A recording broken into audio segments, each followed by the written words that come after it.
Hey everybody, welcome back to EWR, Extreme Warfare Revenge. My name is Andy, the Commentator.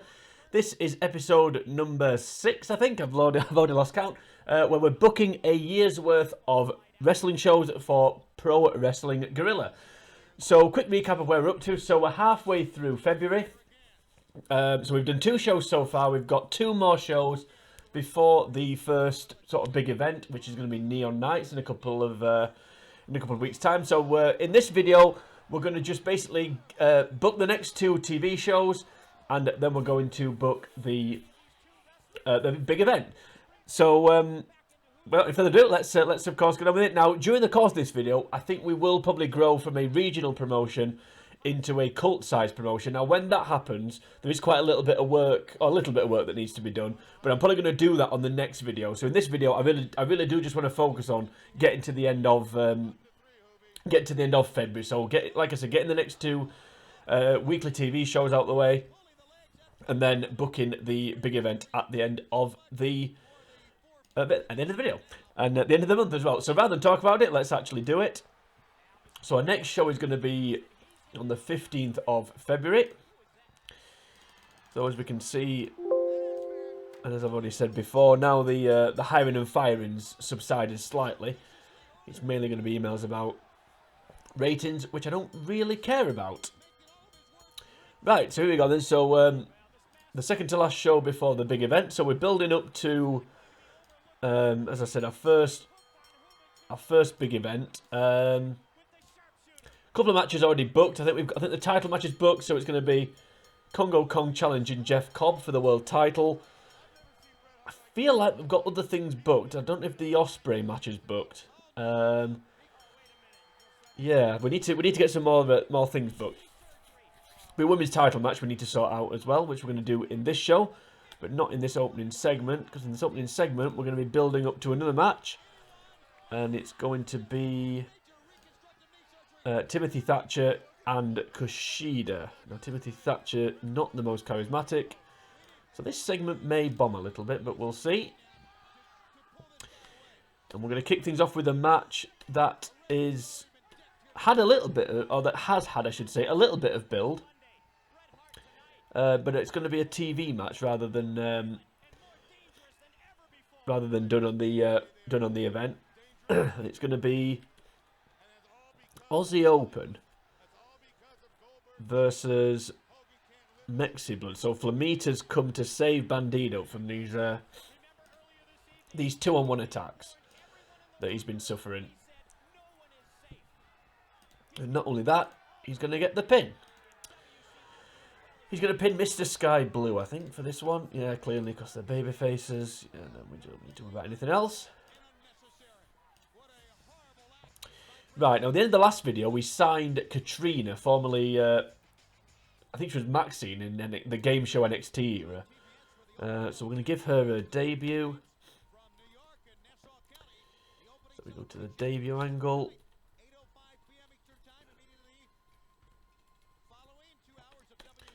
It's going to be via a limousine. There's going to be a little bit of a story developed with her, hopefully. Having said that, it's probably going to be quite a quick one.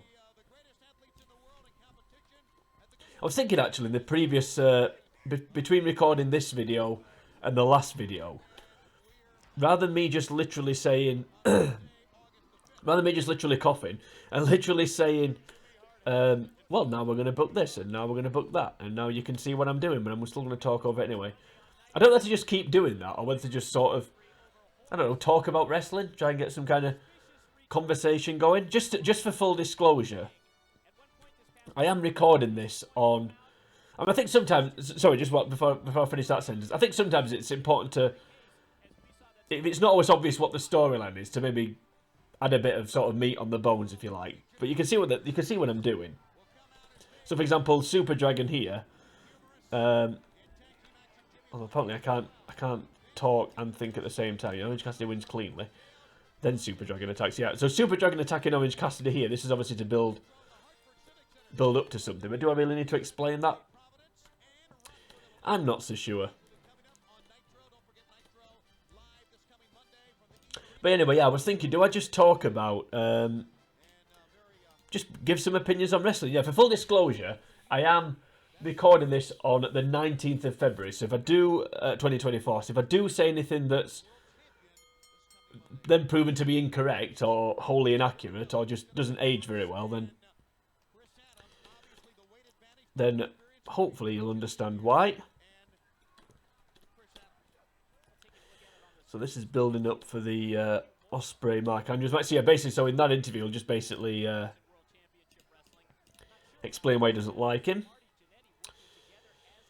And then another angle. Not very many matches tonight, although I don't like to have too many. What are we doing? We're doing a... Yep. Building up to another match on this Neon Nights. We need to get that buy rate up. So Mia Yim, who's recently debuted, is already going to want a title shot of Shanna.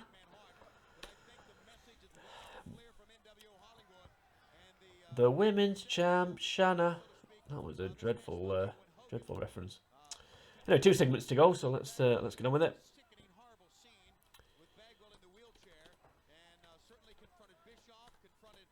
So again, more build up here. So Kushida's going to storm to the ring and call out Timothy Thatcher. Say, hey, if you're such a coward, you have to attack me backstage. Come on here and fight me. And then he does, and then they have a fight. That's going to happen. And then, of course, we have to finish with the match because we need at least 3. So we're going to give Cobb a win just to not against him. Too many marks in this promotion, and yep. There's 1,000,001 jokes there, but we're not going to do any of them. I think I did them last time, actually. I think I said them in the last video, so I want to recycle my material. Nearly booked that for the title then, which would have been an example of me doing one of the things I absolutely hate most. And I don't like to use the word hate, but I really don't like it when they do that in real wrestling. But I'll come back to that. I'll hold that thought for a second. Right, no, so we need to pay attention to what I'm doing here. Right, Kongo is going to screw up, so Cobb's going to win. And then he can fight both off. Just let's make him look strong.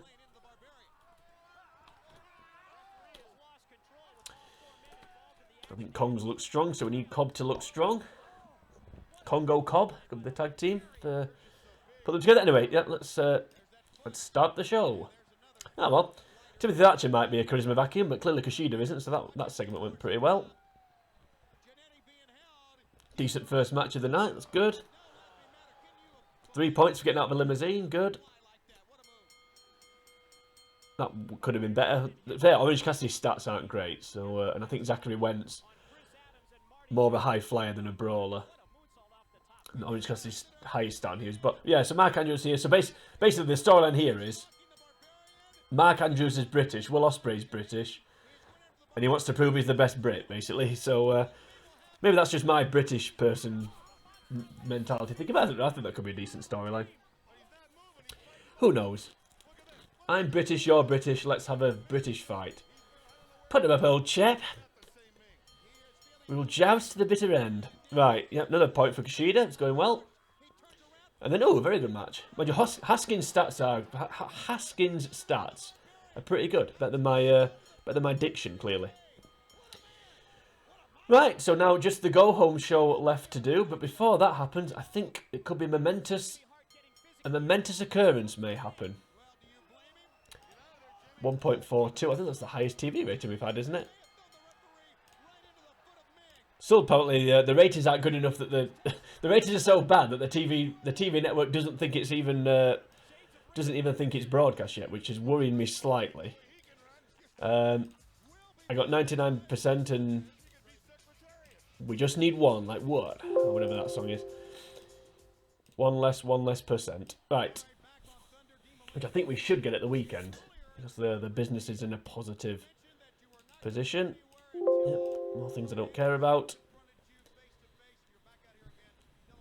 The poor TV ratings are worrying me slightly though. I mean, I'm making a joke out of it, but it's not...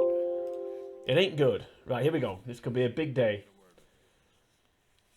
And I said I'm recording this on the 19th of February, which is true, and it's the 19th of February here, so a match in real life, and we've risen to cult level. So you see, It is a momentous day. What were the chances of that happening? Right, so as I said at the start of the video, a few things will change now we're cult. I need to be careful what I say a bit more often when I'm talking about the size of the promotion. That's the first thing that's going to change. But we may need to do a bit of hiring and firing, well, hiring, and we may need to change a few bits about. So I'm just going to have a quick, as I said, I'm going to do this in the next video, really, because there's something else that's coming up soon that might take a bit of time. Yeah, so you can already see there, we need to hire more, more people, and we can maybe get better staff and one or two other bits and bobs. I'm going to sort, but like I said, I'll sort that in the next video. Excuse me. One thing I'm going to do, though, well, two things I'm going to do. I'm going to actually hire somebody. We're going to get a couple of new signings in, because we need to anyway, and I want to keep growing this women's division. So if she's still available, we're going to get Diana Perazzo in. So let's do that. Now I think we can offer a written contract on this screen rather than having to hire someone and then offer them a written contract, which you have to do at regional. Yeah, there we go. So Diana Perazzo's in. Now is she still on my shortlist? Let's have a look. Yes, she is. So we can take her off now because we've hired her. I was going to just quickly have a look. Yeah. Cocky and face. I don't think that's going to go well too well. Although it's working for Orange Cassidy, having said that. Although I do want to... Could do with changing his gimmick potentially. Right, we're going to change her gimmick to Tomboy. I think she could suit that. Yep. Decent starts. Right, so she's ready to debut. Right, she's ready to debut. And I'm just going to hire one more person, because I just want to get this one done. I will just mention this. Now we are cult. We can pretty much hire anybody. So we could even hire if we wanted to, which would go down really well at this point. If I can find him. Oh, the Great Old Khan. Forgot he was on this game. Great Old Khan with an R in it. If we wanted to, we could hire this guy. And as I said, would be... on the money, if we did on the money, what's the word I'm looking for? On brand, on trend. If at this point, I mean, he wants a lot of money, but we could hire him. As we can see, we didn't get the instant rejection. So, but we're not going to do that. What we are going to do is hire someone that I mentioned. And if anyone, this is testing if anyone's paying attention and watched this entire series. I talked about this in the very first video. I think, or was it the second video? Sorry. Was it the third video? Anyway, whatever the first video was, when I actually progressed some time, I explained why I started on this database. And the reason was because I wanted to hire this person. And no one's hired her, thankfully. So you know what? We're going to. Now, obviously there she wants main event. Now, I may regret this, but I'm actually going to hire her as a non-wrestler. And the reason for that is... Well, let's just do it first. So we're going to hire a, non-wrestler. Babyface, yeah. Let's try and get on a written contract at this point. Let's try and get it for a couple of years just to...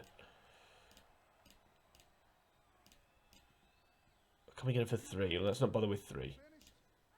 Come on, Asuka. There we go. So we've signed her as a non-wrestler. Now, the reason why I've done that is because non-wrestlers... Obviously, the only problem with non-wrestlers is they can only wrestle on the big monthly events. Having said that, they are easy to keep happy. And the way I feel like it's best to hire as a non-wrestler for a couple of reasons. But anyway, we'll worry about that at a later date. We've got her in now, so that's the main thing. So let's take her off the shortlist because we don't need to keep an eye on her anymore because we've hired her. And now hopefully Sophie's happy. Yes, our public image won't start dropping at least. But there's more things we need to do. But as I said, we'll worry about that at a later date. So let's get to the go home show for Neon Knights.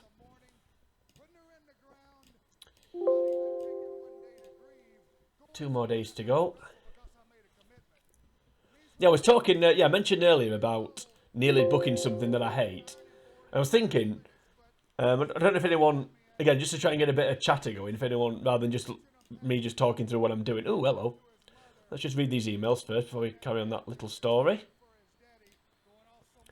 Right, Ring of Honor risen to national level, so we may have just hired Asuka just at the right time, because he may have been signed up here. So they've hired Pac, Matt Seidel to a written contract, so I don't know what he was before, or who he was working for. May have been with open contract with I think AW got rid of him, didn't they? At the beginning of the game, can't remember. So they've hired Renee Young, or Renee Paquette, what you want to call it, Chris Sharp, Bruce Buffer, now the other mate. Was that? I'm thinking, it's Bruce Buffer, isn't it? Yeah. Self-indulgent, makes everything about him. Just makes everything about himself. Anyway, Frederick Feuerbach, let's not worry about him. Krista Joseph and Adam Pearce, interestingly enough. So it's official. Adam Pearce signs for Ring of Honor. Only one wrestler, though. That's interesting. So 2 wrestlers. I don't know if Seidel was over there. Anyway, who cares? Right, so, yep, the Go Home Show. Here we go with the Go Home Show. Yeah, so what I was saying earlier about I nearly booked something that I hate. There's 2 things in wrestling. There's 2 booking things in wrestling that I really, really hate. One of them specific to WWE. The other one's like just a general thing. I hate it when title matches are booked. I hate it when somebody's booked in a title to defend a title when there's already been build up to a pay-per-view started. For them having a different challenger. I just hate that so much. Like, I don't know why. Well, I do know why, because it just makes no sense, and there's no, you know who's going to win. I mean, you could argue anyway. A lot of times, you know who's going to win matches, but certainly in that instance, I just don't get it. I just don't understand why you do that. I mean, I'm not picking on AEW, but there's a couple of AEW examples. I mean, from last week, I think it was Orange Cassidy defended the international title against Matt Taven. And, like, they've been building up to Orange Cassidy and Roderick Strong for weeks. So why is he booked to defend? And I think he defended against somebody else as well. Was it one of the CMLL guys? I can't remember. But I hate that. Another example I could think of was, again it's AEW, so, perhaps I shouldn't be... Perhaps I shouldn't be picking on them, but I mean, don't get me wrong. The other companies will have done it, but yeah, I think it was when MJF. And don't get me wrong, I'm a total mark for Kenny Omega. So, and it was a great match, but I think it was when MJF defended the title against Kenny Omega on Collision, even though he'd been building up to defending against. I think was it Jay White. I can't remember if it was Jay White or whatever it was. I think it was Jay White. They built up to him defending against Jay White for God knows how long, and then. So it's obvious he's not going to lose. I just don't. I mean, obviously, when especially world title matches, when they're booked on free TV, chances of a title changer are pretty small. But I just don't understand why would you do that? I don't like it. I really don't like it. That What about Crime Times? Yeah, I really don't like it when that's booked. Champions defending titles when they're already in the middle of a storyline, building up with another challenger. I hate it. I don't know. I hate it. I don't know why it bothers me so much, but I really don't like it. The other thing I don't like, as I said, this is specific to WWE, is it's me forgetting what this segment is. Yeah, is failed or not failed? Failed's the wrong word. Is teased and then not carried through Money in the Bank cash-ins. I hate that more than the title match thing. I hate it when they bring the briefcase out and they stand there holding it in front of the referee, kind of shaking, or in front of the timekeeper, waiting for them to take it off them. And then because they didn't take it off them, and then the champion or whoever runs in and punches them, and because they didn't take it off them, it doesn't count as a cash-in and they get to keep it. I absolutely hate that so much. Because it just makes them look dumb. And it also... It makes them look dumb. And... It then when they do finally cash in, it just takes it... It's not as... For me, it's not as interesting or not as much of a moment. personally. I mean, I don't know. I mean, I can think, I can think of a couple. Like, I feel like Damien Priest for a few weeks was like that, and I've said I've said quite a few times on this series so far. I really like Joshi. I really like Joshi, so I'm a bit of an Io Shirai, Io Sky, when we call her, Mark. But they did it with her quite a few times as well. She'd run out, and then she'd stand there with the briefcase, and then get clobbered by Charlotte or whatever, and then kind of scurry away. And it just makes them look dumb. The whole point of that briefcase was to do what. I mean, don't get me wrong. The first one's probably always going to be the best because it's a new thing. But the whole point of that briefcase is to make the I get that they're heels. They're supposed to look dumb in a way, but the whole point of that briefcase is to you can look cunning, but you cash in at a time for you, not the whole point of it, as I keep saying, is you pick an opportune time when there's the perfect time, everyone's incapacitated, and then that's when you strike.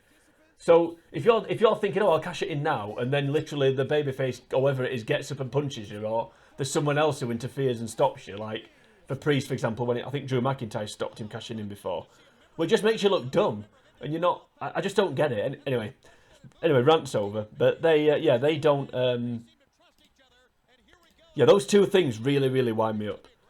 In terms of, I mean, not to the point of don't get me wrong. I'm not going to go on.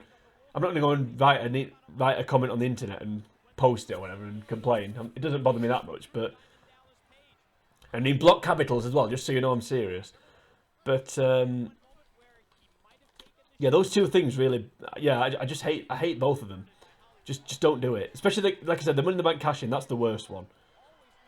Oh, because the referee didn't take it off me, it doesn't count. Oh right, okay, fair enough. So the fact you're stood there saying I want to cash in, that just counts for nothing apparently. I mean, you have got to suspend your disbelief to some extent. Obviously, with anything to do with wrestling, but I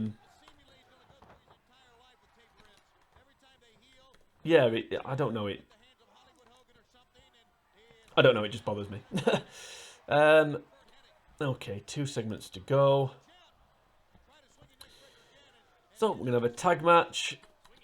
Last bit of build-up. So I think we've built up every match here in this show, one way or another. So it's gonna be the debuting Katarina teaming with the women's champ Shanna versus Mia Yim and Jessie Brooks. Now, what I want to do here, I'm not going to be able to do, but we're going to do it anyway in a weird sort of way. So Mia Yim's going to pin Shanna cleanly. In fact, I'll tell you what we'll do. We're going to have opponent miscommunication because I mean, it's not going to be quite that, but what I actually want to happen. So nothing, no aftermath. Build to a future match. Okay, and then we're going to have an interview with Katarina. No targets, and she's going to put herself over. So I'll we'll explain what's going on there. Right, let's get on with it. So nice debut for Dana Pratzer, new gimmick. Could have gone down better, but it doesn't matter. Decent match. Good. We'll have bonus points for the juicy product. Good. So that's that match hyped. So we've made Timothy Thatcher look dangerous. Maybe could have had Kushida run in there, but doesn't matter. Right, yep. More build up for that match. Good. More points for Excalibur. We've got another match booked for Neon Knights. Might as well use Super Dragon when we can. So basically, what's happened here is, or what if this was real, what would have had happen here, is Katarina walk out on Shanna, because then in this interview she'd say, "Oh, I'm not this. This has been. I don't know. So that this is beneath me, or I didn't sign up for this. I'll show everybody, or whatever. Words to that effect, basically. Where she's not, she's not refusing to get beat up, or she's too smart to get beat up, so she walks out on Shanna, and then talks about how she's gonna outsmart, but it's something like that anyway. Words to that effect. Okay, 1.48. The ratings are going up. Still nothing to report though. So apparently the ratings are still so bad that the network doesn't want to acknowledge them. Like I said, I can't decide if that's a good thing or not. Right, let's get this pay-per-view out the way, or this big event. So let's quickly run down the card, just as a quick reminder before we actually book it. So let's just get to the actual... Here we are, Saturday, yeah. Right, so full card in full. And I said, yeah, so the card in full. So we've got Juicy Product defending the tag titles against Crime Time. Crime Time finally going to wrestle. Kushida versus Timothy Thatcher should be a good match, hopefully. Mia Yim's going to challenge Shanna for the women's title. Orange Cassidy will take on Super Dragon. Will Ospreay takes on Mark Andrews. And then in the main event, the title match, Kongo Kong challenges for Jeff Cobb's title. So, that is that.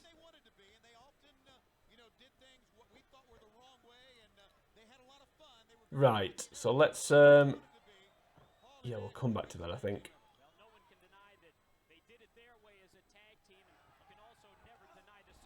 Right, so,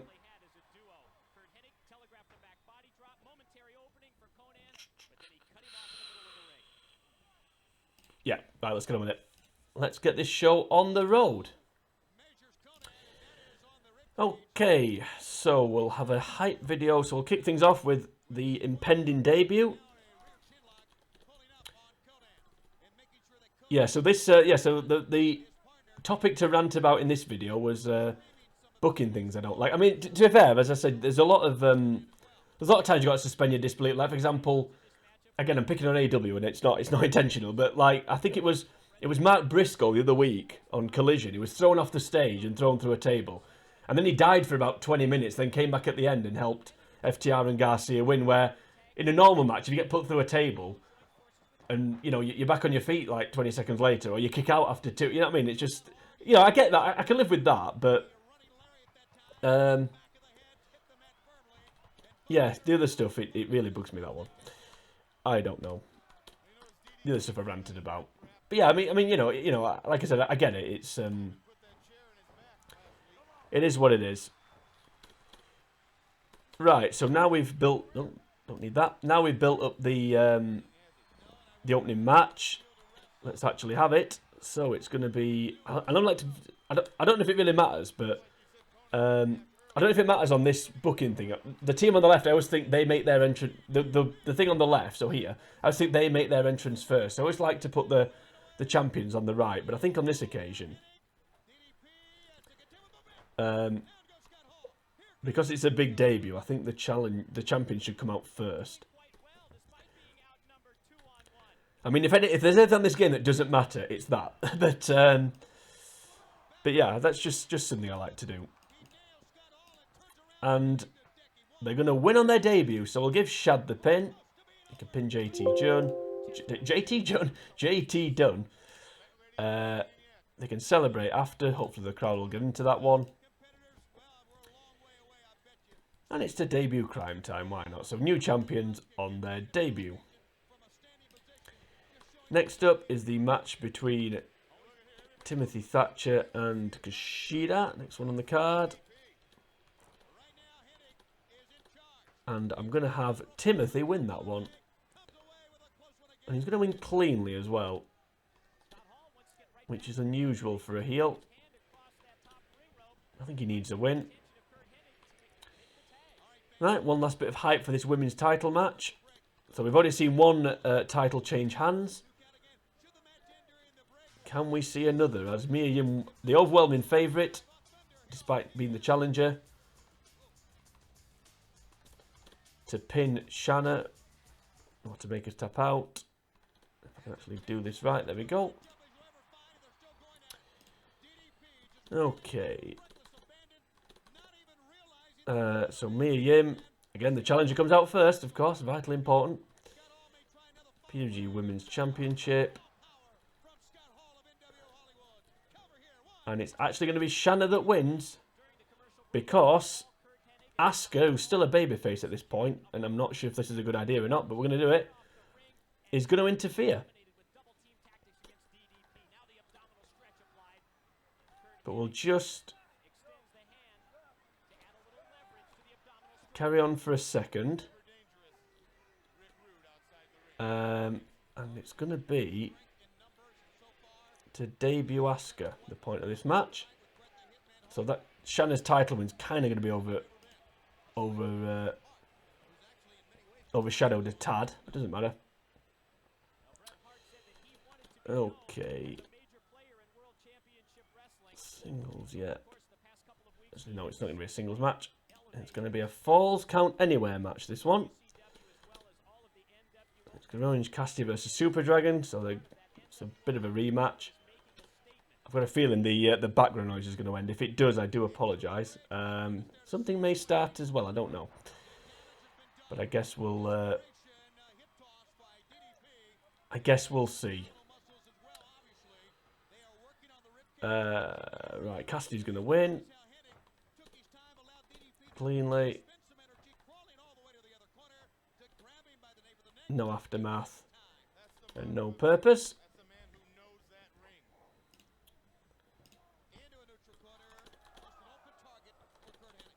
Right, we're going to have an interview with Katarina. Where... We'll come back to that. We'll come back to that segment. Excuse me. Apologies for coughing into the microphone. Okay, so the singles match is going to be between Will Ospreay and Mark Andrews. The title, no title. Winner, Ospreay is obviously going to win. Cleanly, and no purpose, no aftermath, no anything. And the final segment, the main event. Kongo Kong challenges Jeff Cobb in a battle of the big boys, or something like that, for the world title. And I'm sorry, Jeff, as much as wrestling fans love champions who don't always wrestle for you, I'm afraid I need to get the belt on someone who actually works here permanently. So Kongo Kong is going to beat you cleanly. Because we've made him look like a bit of a monster. And that's why. So we have two title changes on this show. Okay, let's go. Let's see if it's any good or not. So another point for Shad. Good. Positive responses for the new gimmicks. That's good. Tag titles have changed hands. Match was decent. So yeah, that could have gone worse. That certainly could have gone worse. Good match. Although the stats are good, so it should have been. Miyim, good. Get herself over before she loses. Hoping for a little bit better there. Crowd reaction was decent. Asuka running in. We'll come back to Asuka in a second, because she has come out as a babyface. But I feel like this was real. She'd get a huge pop when she came out. So we'll leave it as a babyface for now. But as I said, there's a bit of a bigger picture going on here. Even though she's just come out and cost her babyface a match. Right, Super Dragon lost a point. That's a shame. Orange, 2 more points. Orange Cassidy, that's good. That match, I was hoping that was going to be a bit better actually. So a bit disappointing. That, to be fair, as I've said before, Orange Cassidy isn't great, but we'll keep holding him anyway. Right, Katrina is going to leave some cryptic messages talking about the women's championship match. That's what that was about. I think people probably worked out what's coming here, but we'll see. Given some clues. I was hoping that was going to be a little bit better, especially after Will Ospreay's match with Pac that we booked. But I suppose Mark Andrews isn't Pac with the best will in the world. And a pretty good world title match. So that's good. In fact, that was really good, actually. Right, Neon Knights, done. 66% quality show. Is that the best show we've had? So Orange Cassidy and Super Dragon was the worst thing on the card.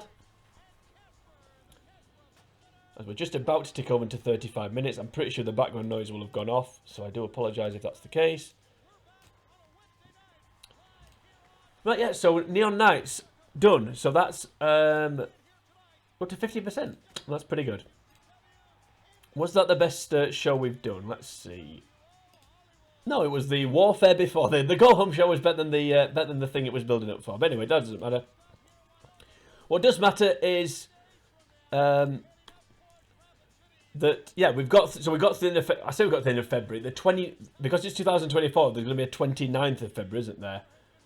And that's going to be on a Thursday. So the final day of the month is going to be the follow up, the first TV show after that event. So the follow up's going to be on the last of the month. But we'll worry about that in the next video. As I said, the next video is probably going to focus on the fact that we've changed to Cult and we can now do some. We need to maybe change a few bits and bobs about. But I'll worry about, as I said, I'll worry about that in the next video. So we'll probably do, so in the next video, we're probably going to sort some things out. Like I said, we're going to book the last show, and then we've got the Japan stuff, the new touring roster to have a look at. So that's all coming up on the next show. We've got 3 shows done. The next video. So we've got 3 shows done in this video, and it's gone pretty well, I think, so far. So hopefully the few storylines are starting to take shape. Things are happening. A couple of new champions. All exciting things in PWG. So if you enjoyed this video, then please like and share the video. You can also leave a comment on the video should you choose to do that. Please let me know if there's any booking things that wrestling companies do that you don't like. Be interested to read some of those. Get a bit of chatter going. While you have on YouTube, if you head over to the channel, The Uncommentator, you'll find the rest of the videos in this playlist. If you've missed any out, you'll also find a myriad of other games I've played through, none of which are for PC. We've got some PS1, PS2, SNES, Sega, lots of things on there for you to watch. But join me next time. We're going to be moving on. Hopefully my voice will come back. And yeah, we're going to be moving on, finishing off February and moving on to March. But to get to that point for now from me, it's sayonara.